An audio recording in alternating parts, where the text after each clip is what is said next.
Welcome to Perspectives, a podcast by Essence Learning LLC, and a place where leaders learn from leaders. Let's join today's episode.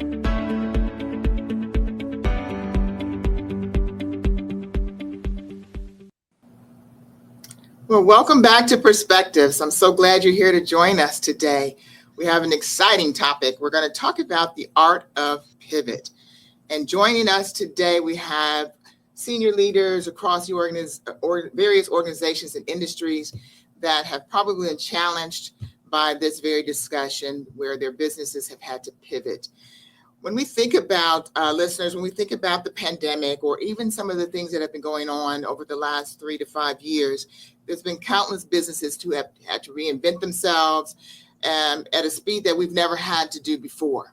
So that's kind of where we thought, we should have a discussion with these folks just to kind of tone in and hone in on what does it take to really pivot and do the things and work at the speed that's been impossible in years past. And we're managing to do that. We've seen that retailers have launched curbside services in a matter of days. We've seen that churches have gone to instead of meeting in congregations, that they've actually done focused virtual learnings and things like that. So we've seen transitions happening at a speed we've never seen before. So as these shifts have occurred, we as leaders and managers have had to shift as well. So I really want to have some real heartfelt discussions with you and share with our listeners some of the things that you've had to do as leaders as you sit through and help navigate some of these changes that are necessary. So that's where this discussion is going. We're going to have just open dialogue. So just jump in as you feel you have a lot to contribute, as I know we do. But before we do, I'd love for you to introduce yourselves, tell a little bit about who you are and what role you play within your organization. Let's just start. I'm going to start with you, Phyllis. Is that all right with you? That's fine. Start with you. Okay. Of course. My name is Phyllis Williams, and I've been part of corporate America for over 30 years. I recently retired, and now I'm part of the Essence Learning team. Yes. I am a member of Essence Learning. So I am glad to be on the panel today to talk about pivot. I made a pivot when I decided to retire. So Art of pivoting. The art of pivoting, yes. Well, welcome. Thanks for that. Thank you. Well, we'll just stay in the studio, and then we'll go out to our folks that are joining us by what is this? Online? Virtual? Okay. Yes. I'm like, what is this? It's online or virtual? Virtual. Okay, thanks. Hello, everyone. Yes. Hi, I'm Jeannie Murphy. I am really happy to be here. This is really one of my favorite topics. So I'm so ready to start and enjoy the conversation. I have been a small business owner since 2013. I started a business in consulting, and that consulting business actually is in real estate. So I do have a residential real estate license. I have been in higher education for almost 20 years, to include nonprofit leadership as well. And so I'm really excited to listen and learn and add to the conversation to really share my experiences and perspectives in regards to pivoting and what that meant to me and means today. Thank you for having me. That's some pivoting in your years. I absolutely have. Thank you, Jeannie, for being here. All right, I'm going to throw it over to you, Crystal. Well, good morning. Excited to be here with y'all. My name is Crystal Kohenke, and I am a Senior Vice President and Chief People Officer for a pediatric healthcare system. I spent the last decade or so in healthcare. Before that, I worked for a large international organization. I had lots of really great experiences and look forward to talking about the pivot because we've all done a lot of that. That's right. Thanks, Crystal, for joining us. And Luis. Welcome. Hey, everyone. First-time podcaster, so I'm excited to be here. I've been with Toyota for about 23 years now. I sit here in San Antonio. My role is a D&I consultant for our sites with our executives whenever it comes with D&I strategy or any type of problem solving. So thank you for having me and looking forward to the discussion. Excited. We're going to jump right in. Thank you all again for joining. And listeners, thank you for joining. So when it comes to business, when you think about the term pivoting, when it comes to business, what does that look like to you? Can you describe that? Is it a buzzword, do you think? Is it part of a larger strategy? What do you think of and how do you describe pivoting when it comes to business? Well, if I may Yeah. start off the answering to the question, I think it can look like a lot of different things depending on the industry, the business vertical, and of course the age and size of the organization. I am a sports enthusiast, and I love to use the analogy of calling audibles. And so when I think of pivoting and what that looks like, often we have business strategy and we've created multi-year plans and tactics to see through and really have an interdependency on internal and external supports. And so I think of the game of football and a man in motion. And so you have your coach, your defense and your offensive coach calling the shots and giving recommendations on what the quarterback should do. And it is up to the quarterback to either fall in line and follow the direction of the coach, or sometimes call an audible and try to make the play or save the play. And so I think from a business perspective, that happens. The world changes, the economy changes, the state of the world changes. And so that multi-year strategy is not in play anymore. And sometimes it can be any given Sunday. Again, going back to that analogy, that business leaders will need to come together and meet and make a change. And you used the example in the beginning of this introduction of how curbside service, deliveries and things of that nature be really pivoted to meet the needs of the consumers and the businesses, especially during COVID and of course post-COVID. So I think, again, to answer that, it looks different. There's no script or playbook that can define what pivoting looks like, but we do understand it means change. It means being able to be very Gumby and agile, to really do what's best in the moment. Wow. That was pretty cool analogy, I think, and that quarterback has to make that call. And so I think I'm going to let you guys continue on with this discussion. So what does pivoting look like to you? So for me, working with Toyota, we have many locations across North America. You think about Canada, the US, Mexico, Puerto Rico, and there's a lot of people that are affected, right? So obviously we do have we do plan for change. We do have a strategy for that, but when you look at COVID and you also look at post-COVID, the chip shortage, right? That is huge impact for us from a manufacturing perspective, that it really caught everybody off guard, and we quickly had to pivot and kind of change our process, our flow in order to survive. So I think it affects, and it's a domino effect, right? So I think it impacts everybody from the manufacturer all the way down to the consumer.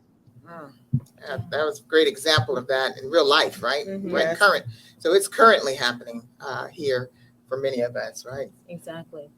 And was going back to the football analogy, being agile and not calling the plays, but even the player on the carrying the ball and how they have to pivot and make changes. And so with COVID, that's what happened with a lot of employers. They realized that now employees are going home, or the way we've done business all these years now is changing. So we've got to change so that we can reach the customer and so that we're not losing out on business. And then even being stagnant, sometimes there are different reasons why we have to change the way we do things, right? And so looking at what works and what doesn't work, and then making sure that we're making the adjustments, because if we become stagnant, then no more relevant. We get left behind. Exactly. Relevancy. Exactly. Yeah, there's a good reason to stay relevant as well. Okay. I like that. Yeah, well, I'm going to piggyback on what Phyllis said. I mean, the agility comes to mind, is being able to be quick to make changes, to recognize and recognize opportunities, because some of these are opportunities. And one of the things, as I was listening to the conversation, I'm in healthcare, and when COVID first happened, nobody was coming to the hospital except for the people that had COVID. So all those people that had I'm going to say the wrong word, the voluntary medical procedures. I mean, there's staff that was planning to do that, but we didn't have work for them. And then you're like, okay, I have all these nurses. What am I going to do with these nurses that don't have work? And I have all these needs over here.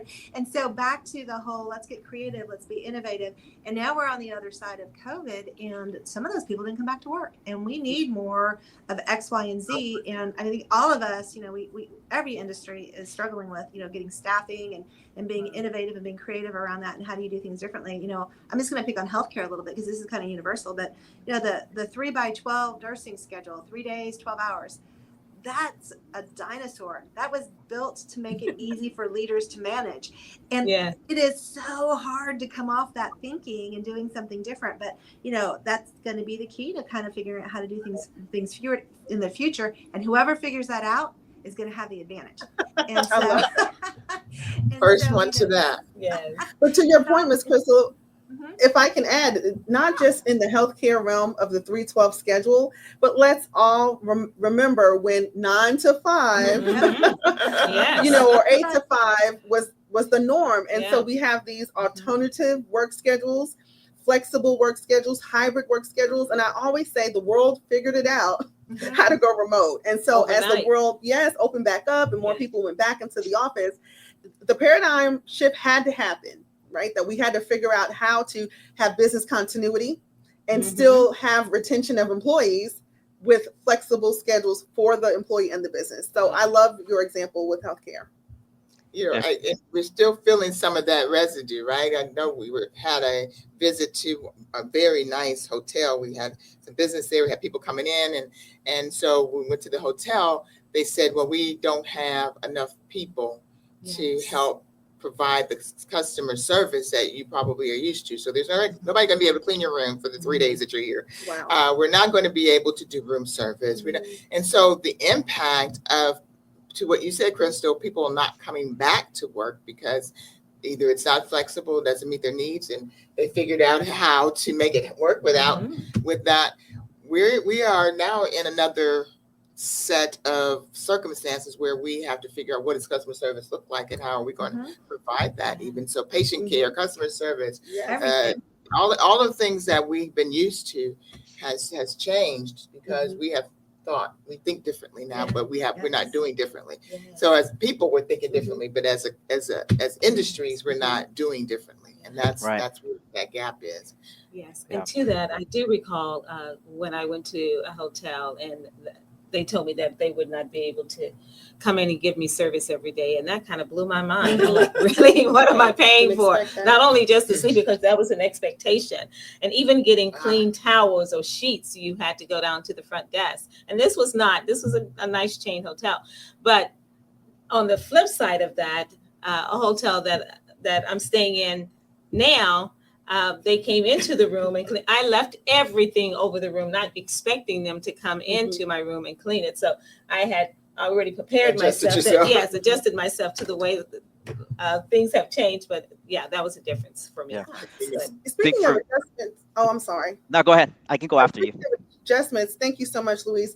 You gave me something to think about, and thank you for sharing your response. I love that Essence Learning is able to help organizational leaders and organizations do an assessment on where their employees are, where are their business partners, their contributors, what are they thinking, and where are they in regards to change. And I think it is so important for companies to always put first the ability to make change, to measure change, and to control change. And often we hear change, it's not going to work. We're going to have a lot of obstacles. But I really appreciate how Essence Learning can provide opportunities for organizations to figure out if and when change needs to happen and they need to pivot. So please remember to visit essencelearning.net because there's training available and it's needed. And this is an important topic. And so we have to definitely remind our viewers and our listeners of the training that is available. That is possible, that even though it feels like it's out of control, that we as managers, that's what we're here to talk about. What's that art look like? Thank you for that, too. You're welcome. Okay, Louise, what did you have for us? So I think with change comes a lot of stress, right? Especially during COVID. And you all talked a lot about long waits, not cleaning the room. You're on a plane. You don't get a glass of water like you used to. So I think empathy and respect for people. Yes. A lot of people have grown and learned to be a little bit more sure and be more respectful from that perspective, because a lot of businesses are still experiencing that. We talk about talent, people leaving and doing other things. So I think being cognizant of that is critical for society, so we can all kind of advance with that. And kind of that transitions us probably to the next question I wanted to ask you all is, how do you know when it's time to pivot?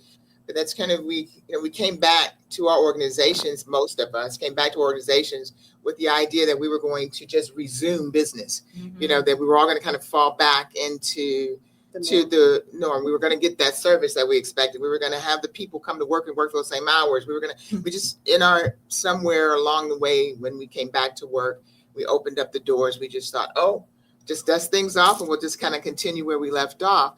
So how do we know when it's the right time to pivot? And we talked about several ways where we have pivoted. We talked about even who may need to help us do the pivoting. How do we know when it's the right time and the right direction to go in? Anybody have some support, some tips, and some ideas on that? I think it's when those things that you dust off don't work anymore. But the key is, how long do you let it not work before you say you got to do something different, right? So that's huge. Yeah, it doesn't work anymore. But how long until you look for something different? One of the things that we talk about on our team a lot, especially as it relates to recruiting and HR in the healthcare industry, is no one's done some of the stuff that we're doing now. It's all made up. Right. And so get creative, figure it out, look at other industries. But it's like, how long do we let that position go open? How long do we let that thing happen the way that it's happening and before we do something different? And it's time to look at a different way of approaching it. Yeah, things are just shifting so fast and the world is changing every single day. The way we did something last week is not how we're doing it today. So that's definitely something that employees have to look at, right? It's like what's working and what's not working. And the longer they wait, usually the worse situation they find themselves in. And so, but making change, like Louise said, is difficult, and not everybody wants to change, especially if they've had a business model and plan that has worked for them for many years, right? For the centuries that they've been in business. But that's what happens a lot, is that employers wait till it's too late. And then they find that they don't understand why they're not recruiting talent. And to what Jeannie said, the assessment that Essence do to help employers figure out where they can find talent and how to even keep talent within the organization. They kind of wait too late for that, and then they find themselves really trying to catch up. And a lot of them have gone under as a result of that, right? So how do we become more proactive? I mean, we've been talking about reactionary and how we've been reacting to the things that have happened to us. How do we become, as leaders, the term leaders means we're ahead of this thing. How do we start to, Louise mentioned that they have, change management process in place where or there's some things in place that if this happens, and contingencies and change management and risk management. How do we start to get ourselves as leaders, that not being the exception, that is part of the strategy, that to Crystal's point, we will wait 2 days, 5 days, 6 days before we decide this is successful or not, and this is where we'll shift. Is that what we need to add into our strategies? What are some of the things you think we should be doing to become more proactive and less reactive around this art of pivoting? We know we have to do it. I would. Go ahead. Go for it, Jeannie. I love it. This is going to be our MO today. Thank you so much for the courtesy, Louise. I love the question. And going back to, again, one of my favorite sports, I would say being proactive allows us to rewind. Go back and watch the plays. You're watching what your players or employees are doing, or your partners, and you're also just really forecasting if things could go differently, what could that be and why? often after a sports game, you have the media there and they're asking the players, okay, tell us about today's decision and how do you think you performed or what did you do? It's no different in real life and in business. You know, that constant self-assessment, but then the organizational assessment, going back to what we talked about earlier with how you can prepare yourself as a leader. The self-assessment is important. The organizational assessment is important. But really looking at the trends, we see how technology has and continues to take off. There's a lot of artificial intelligence available now to help us work smarter and not harder. However, there are some challenges that we have discussed and will continue to see in regards to the thoughts behind artificial intelligence and what that means to the workforce and or to competitive advantages, et cetera.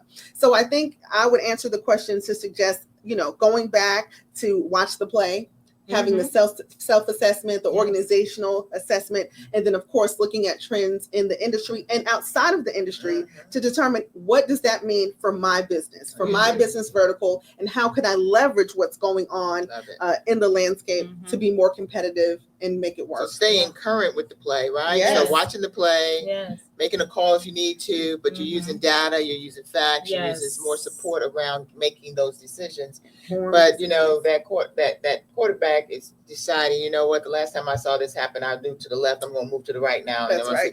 And if that works, then we'll do that next time. If that doesn't work, we'll adjust, right? But we also allowing for that risk. We're allowing for that, but we're doing it based upon as much facts as we have. I like that. Thank you for that, Jeannie. What are some of the other things we could do to be more reactionary? Proactive, less reactionary, more proactive. So checking the pulse, checking in with your team, with the organization, getting their feedback, their input. Treat them as family, right? Is important. Have them be part of the solution, and have them be partners in the decision making, whatever that may look like. I would particularly engage all of leadership, not just the very top, but also include middle managers, right, which are key because they are the normal day-to-day, let's just get the work done. But at the same time, let's not lose focus on the people would be my recommendation. And establishing some realistic goals to be accomplished, right? And that's what bringing in more than just senior leadership helps you to do. What goals you can accomplish and get to, and those short-term goals, not only just strategic and long-term goals, but what's going to help us in the short term and make a difference and an impact that employees and our customers can see immediately, almost. Right. So that's what's going to get us over the goal, right? What's going to get that ball over the Let's goal. A touchdown. Level set and change the goal. Yes. Yeah. Crystal, anything? I see you kind of leaning in before I jump off to another question. I think what you said is spot on, Valerie, particularly as you're looking at the data, just listen to the conversation around how do you know when it's time, I think it goes back to what Jeannie was saying as well around the, you've got stuff on your shelves, these strategies, these plans, and recognizing when the indicators are saying it's time to make a change and that those are no longer the right things to do. I just kind of had, and you guys would probably all say, oh yeah, we knew that. But I personally just had an epiphany. As we have lots of discussion around resilience and people dealing with stress. Some of it is change fatigue, right? And so sometimes you gotta be thoughtful about how much change you're doing and if it's really the change that needs to happen, because that change fatigue, and I was listening to Luis talk about, working with leadership and management and the frontline staff, there comes a point too where people are worn out. They can't handle the change anymore. Well, that was where I was going to go, Crystal. Thank you for that, because I wanted to know, when do we feel that there's some leveling out, where there's changing from what? Because at some point you're not sure what you're changing from and where you're changing to, if it's constantly in a stage of pivoting. You kind of you find yourself turning around in circles, you start to get dizzy, right? Where's north, where's south, where are we? And so if we find ourselves doing that, I think the idea that with the analogy that Jeannie has set us on for this discussion is, we always know that I'm going towards this goal, right? This, no matter what, this is our vision, this is our mission, this is our goal. And so if we all are aware of that, if we know that the goal is to get the ball over, move the line, and if we don't have to get it all, I'm not responsible for taking it all the way down. If I could just get to that yardage. And so I think if we understand our roles and our responsibilities, and we are really clear with that, then when we're pivoting, we help to alleviate some of that fatigue, and it becomes more proactive. I see it coming. I know my role. But I think it's when it's so reactive and it's always it's jerking you, and you're constantly feeling like, to the left, to the right, to the left. It is fatigue. So as leaders, I think we want to kind of get in that position where we are providing that data, providing that direction, making sure, look, we just got to move the line. Absolutely. We just got to move it down a little bit. We don't have to make a touchdown every time, but when we can, let's do that. And we celebrate, moving it down the line a little bit. We recognize when that we high five, we do all of those things, the chest bumps and all of the things that we do to say, that was a good play. That was a good move. Thank you for that. You made a difference. You contributed to us, to getting us closer to our goal. I think if we continue to do that as leaders on all of our milestones and achievements and things that it will help to what Crystal was talking about, take away some of that fatigue and start to celebrate and feel a little bit more normal. And I think some of that is helping us when somebody slows down. Hey, we got down with this is fine. Where we are is great. Okay, I don't get towels. Fine. All right. So I'm like, all right, we don't get towels. We'll figure that out. I brought my own towels this last time, and then here they show up with towels and I'm like, oh, look, I'm surprised. So I wasn't disappointed. I was surprised and happy. So managing expectations and managing and being what Luis was saying, being grace, extending grace to some people, things that may not be where we want them to be. So what do you think? Give us some examples within your professional career where you've had to pivot, share some experience. We talked about organizations and the larger organizations, but personally, professionally, what are some things what are some experiences you've had with pivoting? Well, I'll share with a smile. I remember after many years in a leadership role in a specific business vertical, right after during COVID, actually, I pivoted into a different industry, and I was no longer a leader to make business decisions. I actually had to report into someone and actually do things that in the past I would have people do for me. And so that servant leadership theory and model really was put into place. And sometimes we really have to decrease so that we can allow ourselves to become humble again, to allow ourselves to understand what it means to be a servant leader so that we can be on assignment and do what we're called to do in that moment. And sometimes it's not about the title. It's not about the salary. It's not about what you did 10, 15, 20 years ago. It's about in that moment, what you need to do for yourself, what's best for the organization, and really for that play, and it doesn't last forever, but it's important to understand that pivot isn't always a bad thing. And with that specific example, it was a blessing before I knew it was a blessing that pivot had happened, especially when you experience life changes, such as health changes, for example. And so sometimes there are always things already put in motion that you don't understand and see. And that pivot was already designed and it was already in play. So I just kind of share that high level without going into specifics on really looking back at my personal career and professional career, my personal change from going from one level in leadership to actually having a different perspective. And I'm thankful for that. And so I think it made me stronger, more humble, and more grateful and thankful, and really able to relate to anyone at any level within an organization because I totally understood and I lived it. So that would be the example that I'll share. We could think of so many reasons why we would go from one level within an organization to another, whether it's health reasons, whether it's a layoff, whether it's you have to take care of a parent or a child or something's caused you out to have to shift. And so those things, not your circumstances is yours, but and the listeners are probably thinking, you know what, I've had to pivot from being a senior leader to an individual contributor to a different industry to service. You know, perhaps I'm in a service industry where I was, you know, I wasn't there before. So there's so many different ways that we've had to pivot based upon personal things Yes. that have pushed us through there. So I hear that as well. And that kind of triggered that it's not always a pandemic or something that causes that. It could be something within your own personal life that's caused you to pivot. Yeah. Right. Yeah. So what are some of the other experiences you guys have that you can share with us as to how you've had to pivot? I think for me, I get challenged big time daily here in my current role. I also get challenged in my personal life. And I think as I go through these experiences and challenges, it just makes me, to Jeannie's point, stronger, a stronger person. You know, don't overthink things. The sun will rise tomorrow. Everything will be all good. And I think taking it step by step versus looking at the big picture is critical.